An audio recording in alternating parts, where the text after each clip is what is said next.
All right, welcome to another edition of the Home Studio Craft Podcast. I am Scott. I am Tippens. Tippens, what's up, buddy? Nothing much. Good week. Great week. Yeah.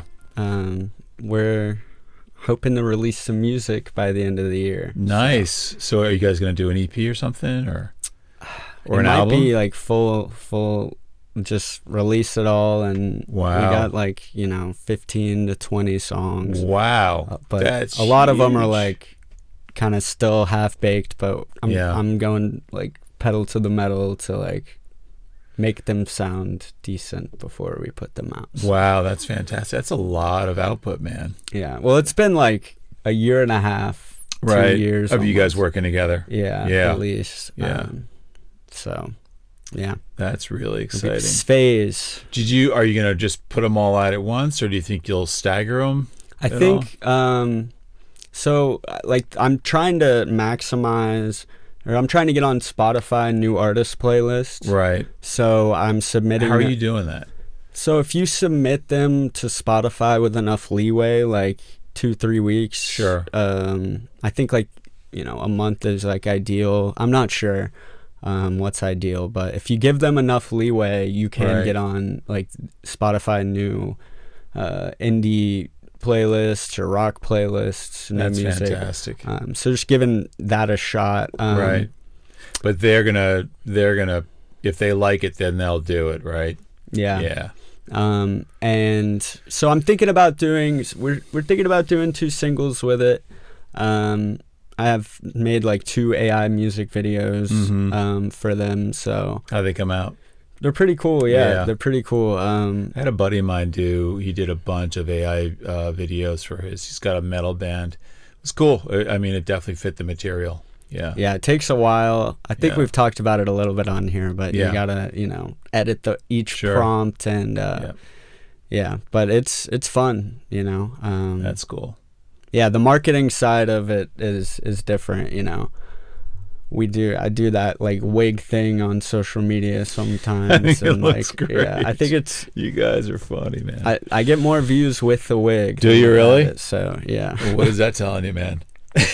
People want the wig. They want the wig. Is that the blonde one? Yeah. Yeah. I think it's hilarious. I think Me it's too. great. It's different, Yeah. If you're scrolling, you stop. What gave you that idea? Or are you guys just fucking around?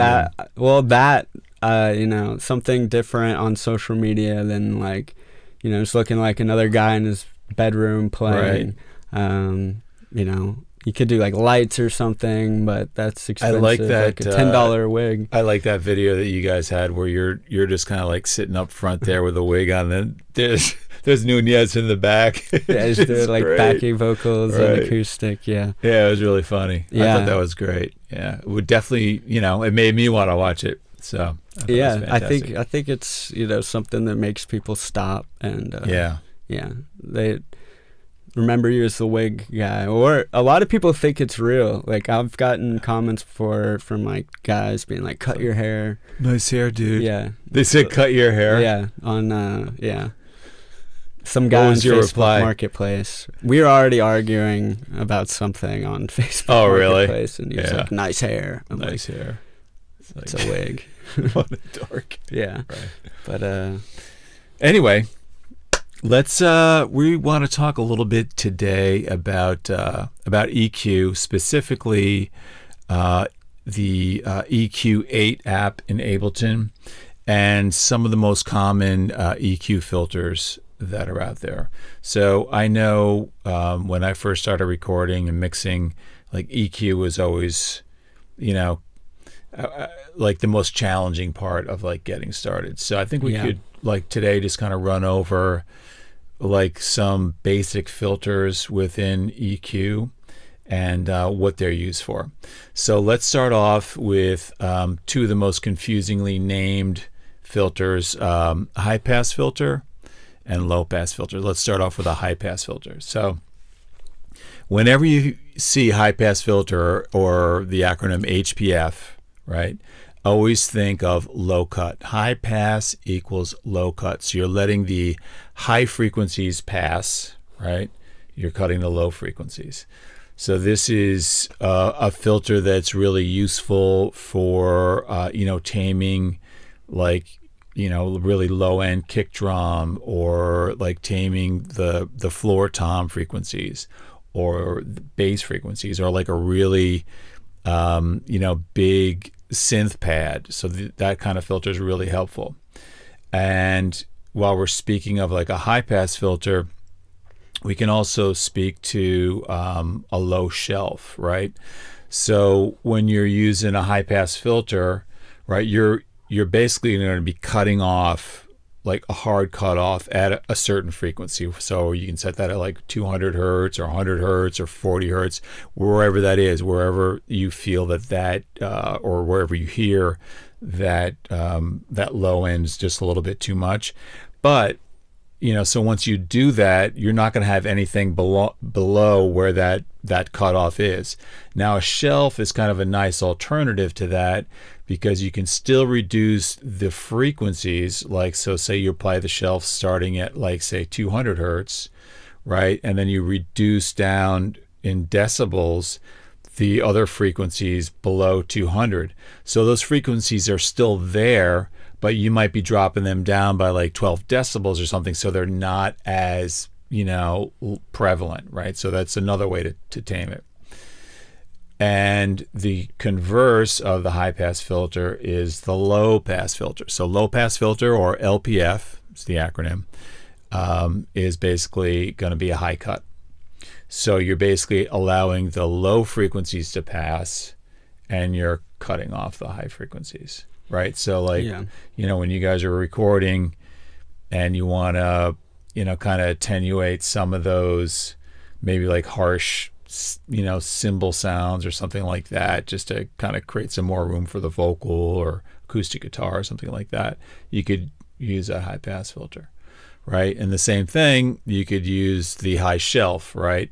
So whereas you might use the high pass filter to cut off any frequencies above, 7K, you could use the shelf, the high shelf, to basically start attenuating frequencies at 7K, but you still have the 12K, 15K, 20K coming through, but you might want to cut them down by 6 decibels or whatever that is, whatever sounds good. What are some of the common scenarios where you use a shelf like versus the high pass filter, like a high shelf or low? All right, I'll take an example from something I was just working on in a mix, for example. So I've got this new song, the one I was just playing for you, and in the verses, the snare drum, the higher frequencies in the snare drum were kind of conflicting with the vocals, right? So what I did was I applied a high shelf at around, I think it was around like 2K. And then I basically just brought the rest. It was like a nice kind of like gentle slope down, right? Because you can adjust the cue, right? How you want that shelf to be very abrupt, or you want it to be a nice gentle slope. So I just did a nice gentle slope down where I reduced those down. It was probably like 8 decibels, like the frequencies above that. And that kind of brought the snare drum back in the mix and allowed the vocal to kind of come out a little bit more. Yeah. So that was pretty effective. Okay. And then the same thing I did with the kick drum, right? So I was getting some, I didn't want to totally wipe out the low end of the kick. So at about 50 hertz, I just, put a shelf in that was kind of more of an abrupt shelf, right? And then I dropped down all those frequencies below that. So just to kind of get that under control. Okay. Yeah, right? That makes sense. You don't want it to completely disappear, but yeah, but you don't want that, it's like you get into the car and you put it, you think it sounds great in your studio, and you get into the car, it's just this uncontrollable bass. Yes. So all right, so we got high pass filters, we got low pass filters. We did the high shelf and the low shelf. And now we can talk about let's talk about a bell filter, right? Or let's talk about bandpass filters and bell filters. All right. So a bandpass filter is going to be like typically where you allow a bunch of frequencies to pass, right? So like let's say you're working on vocals, and like the mid-range frequencies are typically what you want to accentuate with vocals. So let's say you set a bandpass filter, say starting at like 2K to 5K. Let's just use that as an example. So it'll kind of come up, go across that band of frequencies, and then come back down. So it attenuates the frequencies outside of the band and accentuates the frequencies inside the band. So it helps that voice to kind of like pop out of the mix. And then a bell filter is similar to it, but it's more defined as far as the frequency goes. So whereas with a bandpass, you're kind of focusing on like that 2 to 5K, where the bell filter, you might just be specifically focusing on like 2K and like the frequencies kind of like close to it. So it might look something like that, a little bit pointy, and you can adjust the Q out, you know what I mean? Yeah. More or less depending on what you want to bring in. And a good way to like use a bell filter, for example, like to figure out what frequency you should be accentuating, right? Or cutting. You can also use it to cut frequencies as well. Is to let's say you're trying to get the bass, right? You've recorded bass and you want the bass to kind of pop out a little bit more, right? So you could just take and just do a bell filter where it's very narrow, right? Where the Q is very narrow, and then just bring that up by about 6 decibels in gain. And you can just listen to the bass track and then just drag that bell filter along back and forth over the frequency range where you want that to kind of pop out. And like, I was just doing that on this mix that I've been working on. I just found it where I was just like at 800 hertz, was just like, oh, that's kind of like the sweet spot that helped it just kind of pop through that mix a little bit more. So sorry about that. So that's, one way to use a bell filter. The other way is where, let's say that you're recording acoustic guitar and you've got this frequency that's just kind of, it's just not sitting right. You can take that bell filter, instead of increasing it, drop it down to do a cut by like 6 decibels and drag it across, and then kind of, back and forth just to kind of see where that problematic frequency is. Yeah. Right? Like that's an annoying buzz or something like that. Yeah. And then that kind of leads me into notch filters, like a notch filter. A notch filter is a very narrow focused extreme cut, right? Where you have something that just sounds terrible, might be some kind of like, I don't know what would be a good example. I do that a lot on guitars at like, I get this hiss at like 4, like, super distorted guitars at like, I guess it's like 4 to 4.5K or so. And it affects the attack a little bit. Sure. If I notch that a little bit, but and also there's this like hiss sound that comes through that I do that with a lot. So from, was it like an outboard effects pedal that you're using, or? I use most of my effects that are just from Ableton. Gotcha. But yeah, I'd, just like, a frequency I don't like, I notice is like, around that like 4K range a lot sometimes with guitars. So you would just take a notch and just kind of like pinpoint that and just pull it right out. Yeah, and I know like if I do it too much, with too much Q, I guess it doesn't. I don't want to kill all that. Yeah, but you're taking out a lot of your mid range. Yeah, yeah, yeah. Well, that's what's cool about the notch, is that you can just get really exact and just get that out without crushing everything. That's to the left and right of it. Right, yeah, with that narrow Q. So if you were setting up a notch filter, would you do it with the bell and then just narrow the Q, or how no? Did you set it up? For example, if you go into EQ8 in Ableton, if you're looking at, how you have like I think it's like filters 1 through 8 across the bottom. I think the default is bell filter for all of those, and then if you click on that little drop down, then you have the choice of basically the high pass filter, the low pass filter, and then you have one of those is the notch filter. It's the one that kind of comes down like a U. That's the notch filter. So you select that, and then that opens it up, and you can see it goes all the way down. I think I don't know if is it 18 decibels that does that in the graph from 0, or maybe 12. I don't remember exactly what it is, but it goes all the way down to the bottom and just cuts it all. Yeah. And so I only use that if I hear something that's like some resonant frequency, like from a synth or something like that, that's just going on.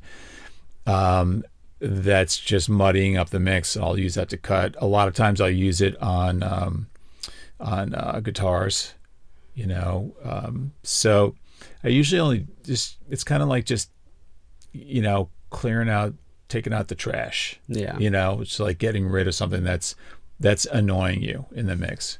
That's problematic. And let's, so I believe that covers basically all the filters within EQ8 in Ableton, and the majority of filters that you'd be using in general with any DAW in any type of situation. And the other things, let's just cover the three main controls that you're going to use when you're EQing, right? So you've got the frequency control, which allows you to dial in what frequency that you're going to be, working on, right? Boosting or cutting. And then you've got basically the gain control, which is going to determine how much you're increasing the gain or how much you're decreasing the gain. And then you have the Q, which, people ask, where does Q, where does it come from? And I think if I remember correctly, it came from like electronics where it dealt with like quality or quantity. But anyway, so in the context of EQ, it just deals with bandwidth, right? So how wide the bandwidth is or how narrow the bandwidth is. And for whatever reason, it's called the Q. So, and it functions, the more you increase the Q, it's actually an inverse effect. So the more you increase the Q, the narrower the bandwidth becomes. And the more you decrease the Q, going to the left, the wider the bandwidth becomes. So using all three of those controls, the frequency, the gain, and the Q, you can control any frequency you need to within your EQ settings. Wow.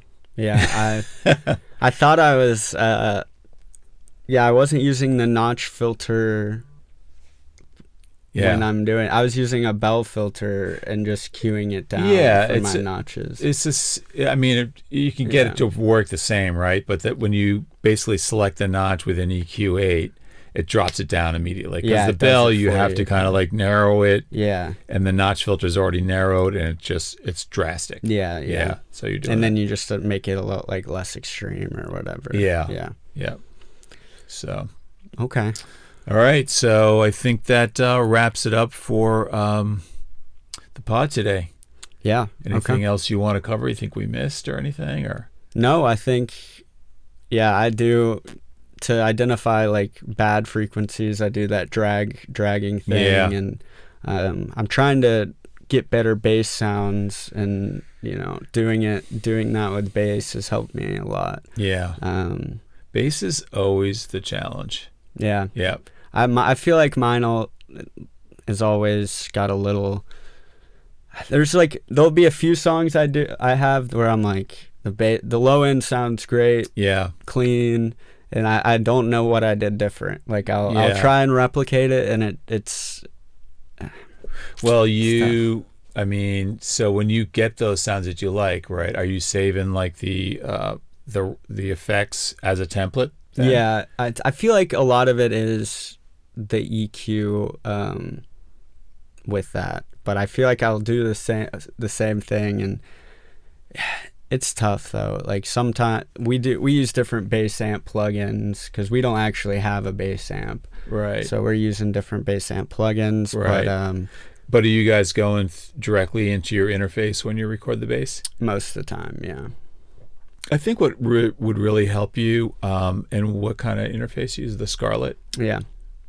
What I find helps with the bass sounds for me is using a separate preamp and then go into the interface, right? Not behind the existing preamps, because the Focusrite Claret that I use has got 4 preamps in there, and then there's 4 more channels without a preamp. So I'll use an external preamp, which is also a Focusrite. It's the ISA 2 mono preamp. It's like a 2-channel mono preamp. So number one, it's mono, right? Yeah. So normally if I wasn't using that, I'd have to use a plug-in to throw the bass into mono, which I would always do. So it's mono, which is great for the bass. And I just feel like that preamp helps me get a better sound on the actual bass. So maybe that's something you guys could try. Yeah, that makes an external preamp. So it just gives it some more, like it gives it some more attack. Yeah, and like the kind of like the characteristic that this particular preamp imparts on the tone of the bass is really, it's nice. Yeah. I would like more of that plucky, like strong tone coming through. I feel like the more of a mid-rangey. I feel like a lot of it gets muddied up quickly.